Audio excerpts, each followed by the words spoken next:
Hi, I'm Max. Put on your headphones and relax, because you're listening to Timeline Movie Recaps.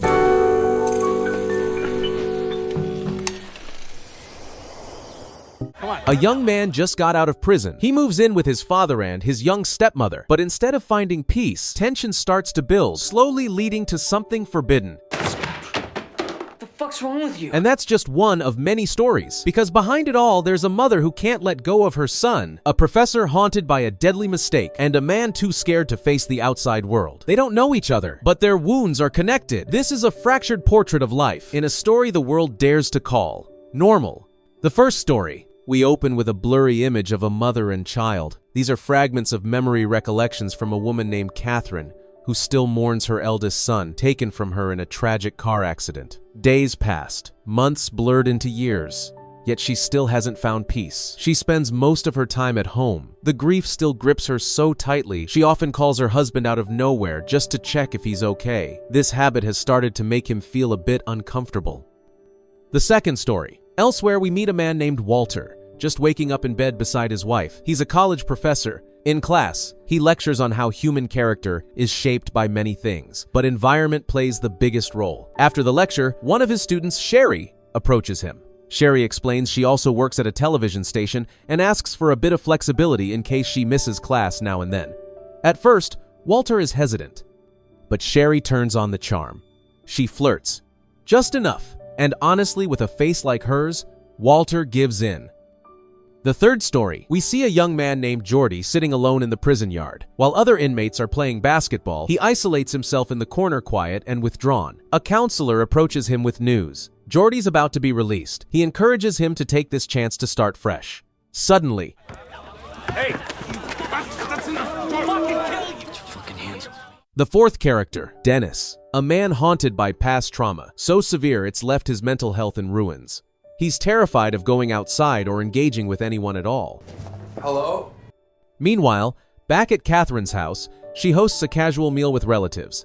The atmosphere is cheerful on the surface, but Catherine stays silent and distant, not a single smile from her the entire time. Eventually, the day comes, Jordy is released. He was jailed for stealing a car with a friend. His father, Carl, picks him up, but their relationship is clearly strained. Carl warns him, "Screw up again, and I won't be there to clean up the mess." Carl also tells him that Alice's new wife is waiting at home. Yep, Jordy's dad got remarried. Jordy doesn't even hide his disgust. He says flat out that he doesn't like Alice, even though he hasn't met her yet. That hits a nerve with Carl, and the two argue on the way home.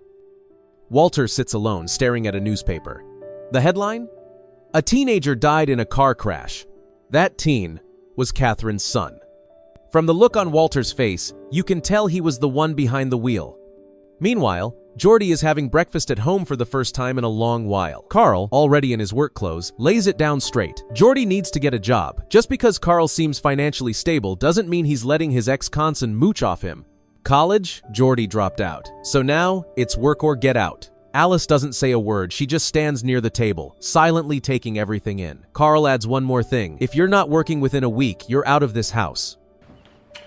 Bye. Once Carl leaves for work, Alice tries to play nice. She tells Jordy that his dad really missed him, and asking him to find work is just Carl's tough love way of showing he cares. Jordy's not buying it. He fires back with sarcasm, asking what Alice even does for a living. She replies, "I'm just a housewife." Bad answer. Jordy's disgusted. He makes it clear, she will never replace his real mother. Meanwhile, Walter pays a visit to his younger brother, Dennis. Dennis suffers from severe mental illness stemming from that same accident years ago. Turns out, Dennis was with Walter when it happened. Dennis has never recovered from the guilt of accidentally being part of someone's death. While there, Walter finds a love letter from a woman named Sylvie recently released from prison. He suggests Dennis should try going on a date with her. But Dennis is still terrified of the outside world. Walter can't stop feeling guilty. The past keeps following him. No! Walter! No. Eventually, Walter signs up for counseling, and surprise, the counselor turns out to be Carl, Jordy's father. There, Walter finally confesses. The night of the accident, he was drunk. He knew he shouldn't be driving, but he did it anyway, and now someone's dead.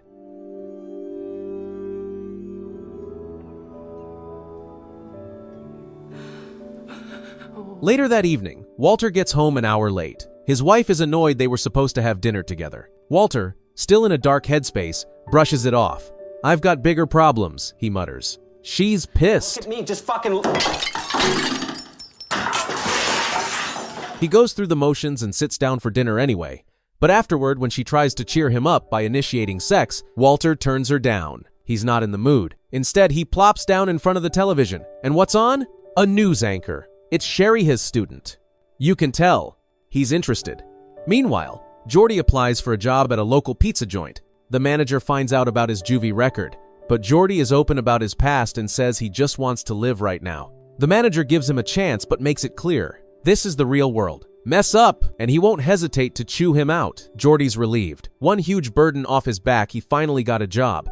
Inside his bedroom, Jordy is bored. Not just, "I need a snack" bored, but full-on restless, hormonal, brain-melting boredom. And well, he's just a guy. A young man who hasn't released any of his, tension in a while. You get the idea. So, with nothing better to do and his brain fully hijacked by lust, he decides to take care of himself. Alone. Quiet. Shameful. Standard lonely dude protocol. Except the makes a fatal mistake. He forgets to lock the door, like an amateur, like a man who's clearly lost touch with the basics of survival.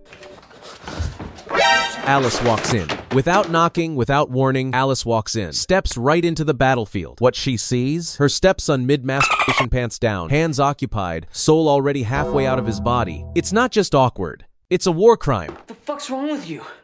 Sorry. Hold up, imagine getting out of jail just to get busted doing that. Drop your most awkward door wasn't locked story in the comments. Bonus points if your stepmom was involved. And for the love of privacy, smash that like button. Do it before Jordy forgets to close the curtains next time. Jordy is mortified. He storms out of the house just to clear his head. Not long after, Jordy is seen sitting alone in the park. There, he runs into Melissa, an old friend. They chat for a bit, catching up and gossiping casually. Before leaving, Melissa invites him to a weekend party. Back to Walter. He arrives home from campus only to find his wife packing up her stuff. She's done. The marriage is cold, empty. She's leaving. Divorce. Now Walter's living alone. That night, he gets a call from Dennis. His brother sounds anxious. Sylvie invited him to meet up, but he's still terrified of the outside world. The next morning, Alice approaches Jordy in his room. She apologizes for walking in on him and even offers to do his laundry as a peace gesture. But Jordy, still upset, shuts her down. He tells her again to stop trying to be his mom, because she's not. Sorry, friend. Are you alright? Will you stop trying to be my fucking mother, please? On campus, Walter is seen struggling to carry a few things after class. Sherry steps in to help. The moment is awkward but charged. Walter, now a lonely divorcee, starts feeling like a teenager again. Sherry, curious and young, responds to the tension. Take care. Yeah. They end up sleeping together.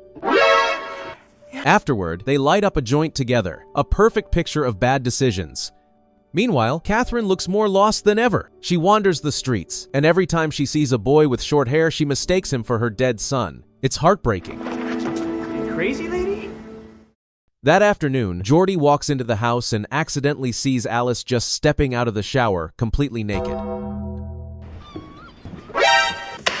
Jordy freezes. He stares completely stunned by the sight of his stepmom, fully exposed. Alice quickly realizes the moment has already crossed the line, and without saying a word, she walks away. But halfway through, something stops her. It's as if her will begins to crack. She pauses, doesn't turn around, just stands there. The tension thickens. Neither of them says a word, but the air between them feels hev-electric. There's hesitation, confusion, and something primal. Something human. Do you mind letting me get dressed? Jordy, guided by instinct by everything he's ever repressed, slowly steps toward her. And just like that, they give in. They don't speak. They just fall into the moment. And yes, you know where this is going. They end up sleeping together. But then suddenly, panicked. Jordy scrambles, hiding in the bathroom. Alice throws on a robe and plays it cool. She sweet-talks her husband, keeping suspicion low. I was dreaming about you. And then, she sleeps with Carl too. Yep, in the same room, moments apart. Meanwhile, Jordy escapes from the bathroom, barely avoiding disaster. From that point on, his relationship with Alice changes. They grow closer. And when Carl's off working, Jordy quietly starts taking over his father's role around the house. Yikes. Real quick pause. If you've made it this far, you already know this isn't your average family drama. Drop a comment. What would you do if you caught your stepkid doing this. And hey, don't forget to like the video, or we might have to call Carl. Elsewhere, Walter takes Sherry to visit Dennis, but as soon as Dennis sees her, he freaks out. Total meltdown. What the hell are you doing, Dennis? It's really nice. You've seen her before. Sherry ends up waiting in the car while Walter tries to calm his brother. She's irritated by how long it takes. Christ, what took you so long? Walter finally tells her the truth. Dennis has PTSD from the crash, and Walter brought her here because Dennis has a bit of a crush on her after watching her on television. Sherry is not impressed. She feels used, like Walter was passing her around. She starts to pull away from him. Meanwhile, Jordy is back at work when Melissa drops by again. She asks why he never showed up to the party. Jordy shrugs it off, he's been busy. Melissa gets it. Before leaving, she invites him to hang out again that night. Melissa understands that Jordy's been busy, but she still takes the initiative to visit him at work. Unfortunately, her timing sucks. The manager sees them chatting and scolds Jordy for slacking off. After work, Melissa drives him home. Inside his room, they sit and talk. Jordy finally opens up about his past. He admits he's always felt too broken to pursue someone like her. Instead of pulling away, Melissa seems touched. They lean in.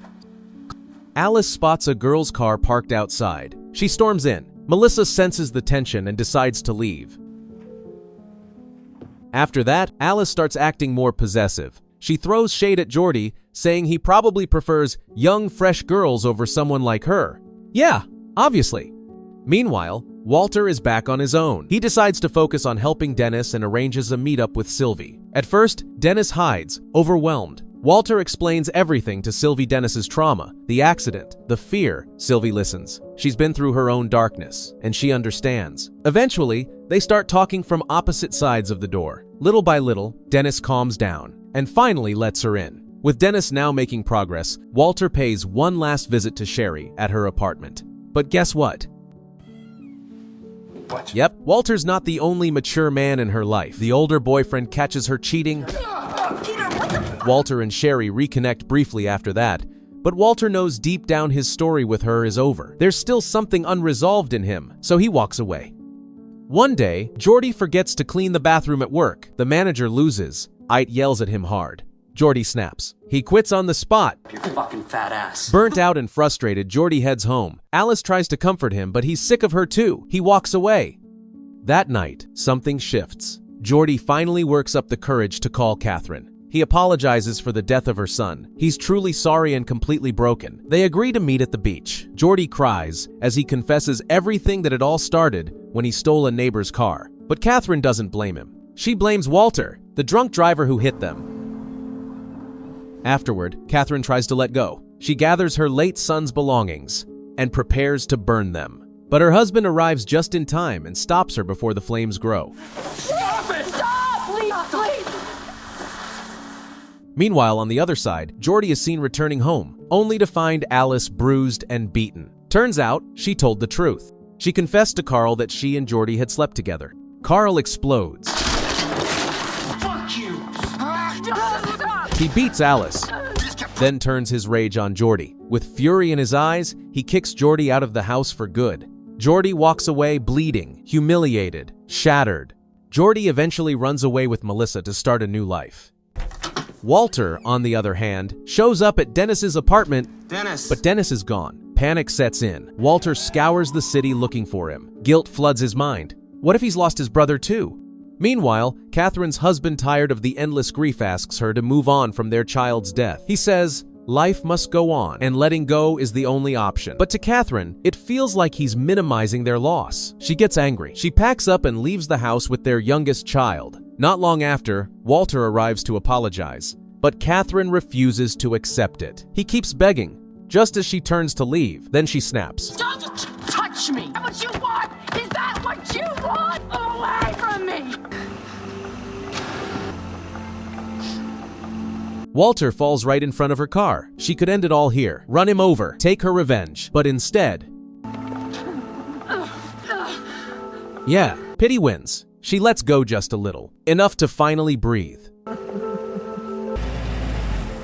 The final scene. Walter sits alone in a pizza restaurant. No wife, no Sherry, no forgiveness, just a bitter man facing the consequences of his past. Meanwhile, somewhere else, Dennis steps outside. For the first time in forever, he goes on a real date with Sylvie. After all this time, he finally breathes. Some people bury their pain, some sleep with it. Others just pass it down like a family curse wrapped in guilt, trauma, and one very confused stepmom. But hey, what's more normal than that? In a world where broken men sleep with broken women and broken kids get thrown out for breaking the wrong rule, sometimes forgiveness isn't healing. It's just giving up quietly. Because here, healing doesn't look like therapy. It looks like running away with your side chick and hoping karma takes a lunch break. If you've made it this far without sleeping with your stepmom, congrats! You're already doing better than most people in this movie. Don't forget to subscribe for more emotionally unstable storytelling, where consequences are optional and regret is the only thing that lasts longer than the runtime. See you in the next recap. Maybe?